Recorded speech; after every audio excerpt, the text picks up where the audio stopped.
जय श्री राम, जय सीताराम, सभी देवी देवताओं की जय हो। अब हम रामायण का आगे का अध्ययन करते हैं।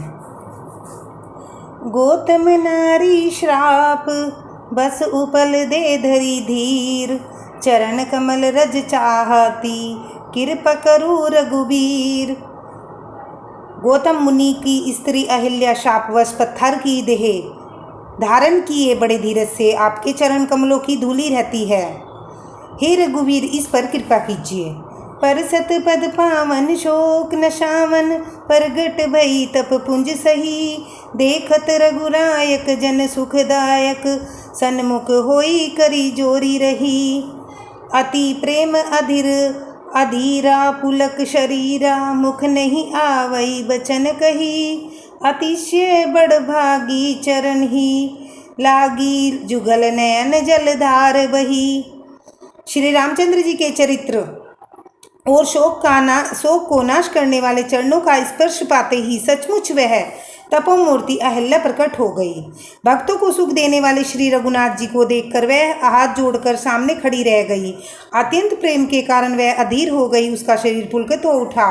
मुख से वचन कहने में नहीं आते थे। वह अत्यंत बड़भागनी अहिल्या प्रभु के चरणों से लिपट गई और उसके दोनों नेत्रों से जल प्रेम और आनंद के आंसुओं की धारा बहने लगी। धीरजो मन की ना प्रभु कहू, चीना रघुपति कृपा भगति पाई। अति निर्मल बानी अस्तुति ठानी, ज्ञान गम्य जय रघुराई। मैं नारी अपावन प्रभु, जग पावन रावण रिपुजन सुखदाई। राजीव बिलोचन भैवे भव व्यय मोचन, पाही पाई शरण ही आई। फिर उसने मन में धीरज रखकर प्रभु को पहचाना। श्री रघुनाथ जी की कृपा से भक्ति की प्राप्ति की।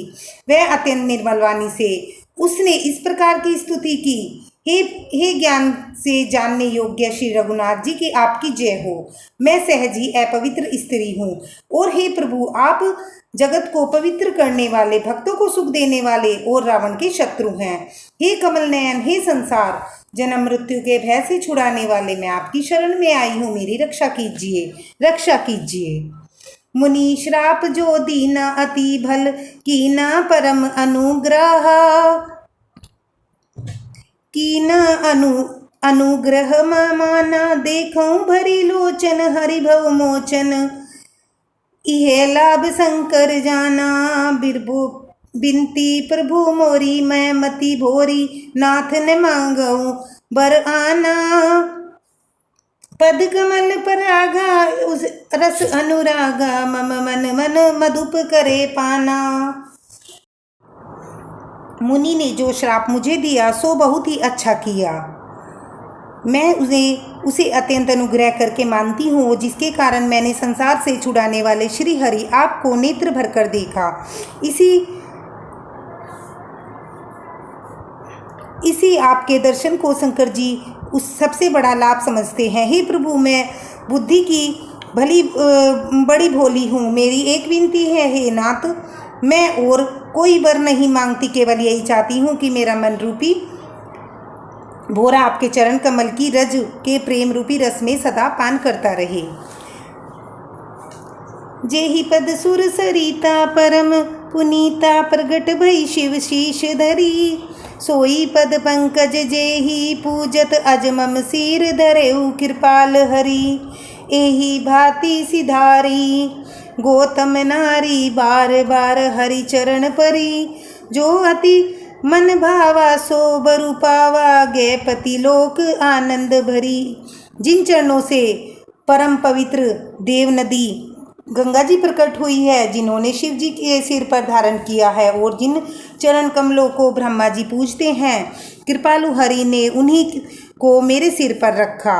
इस प्रकार स्तुति करती हुई बार बार भगवान के चरणों में गिरकर जो मन को बहुत ही अच्छा लगा, उसको पाकर गौतम की स्त्री अहिल्या आनंद में भरी हुई पतिलोक को चली गई।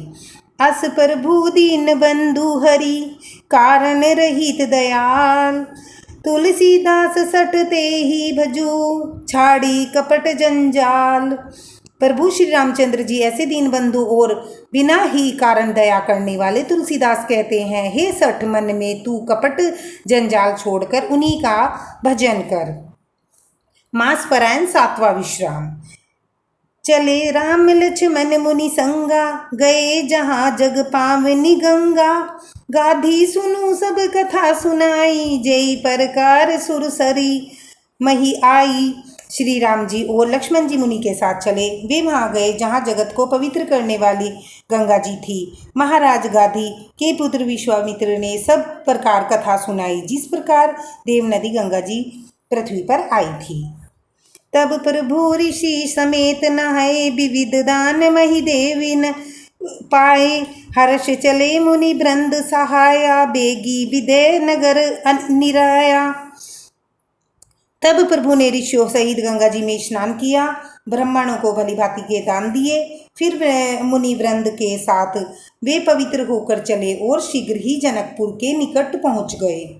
पुर रम्यता जब देखी, हर्षे अनुज समित विशेषी। बापी कूप सरित सरनाना, सलिल सुधा सम मणि सोपाना।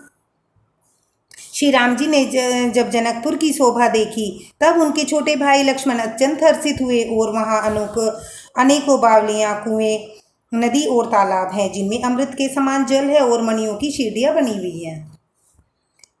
गुंजत मंजू मत सरस भृंगा, कूजत कलबऊ बरन बिरंगा।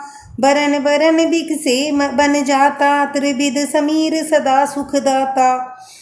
मरकंद रस से मतवाले होकर भोरे सुंदर गुंजार कर रहे हैं। रंग बिरंगे बहुत से पक्षी मधुर शब्द कह रहे हैं। रंग रंग के कमल खिले हैं सदा। सब ऋतुओं में सुख देने वाला शीतल मंद सुगंध पवन बह रहा है। सुमन वाटिका बागबन, विपुल बिहग निवास। फूलत फलत सुपलवत, सोअत पुरुष चहुवास।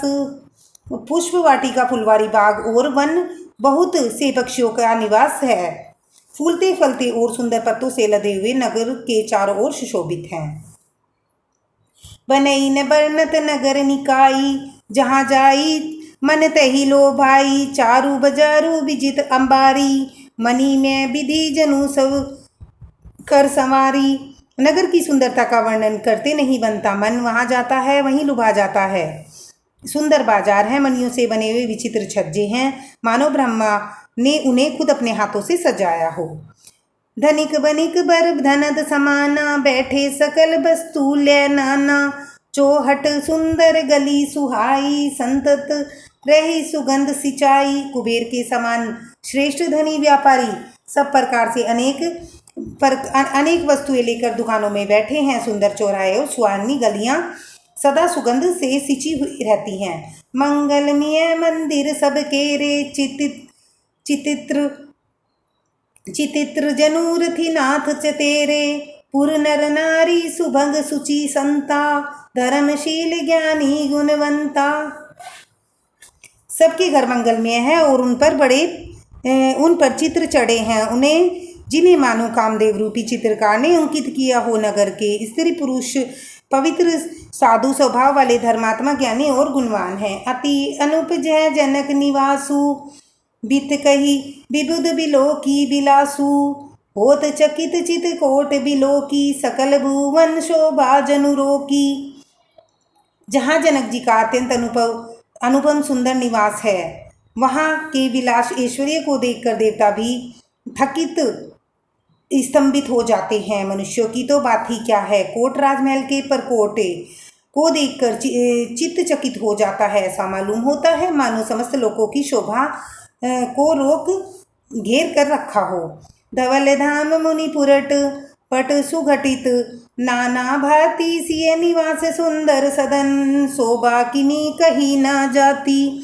उज्जवल महलों में अनेक प्रकार के सुंदर रीति से बने हुए मणि जड़ित सोने की जरी के पर्दे लगे हुए हैं।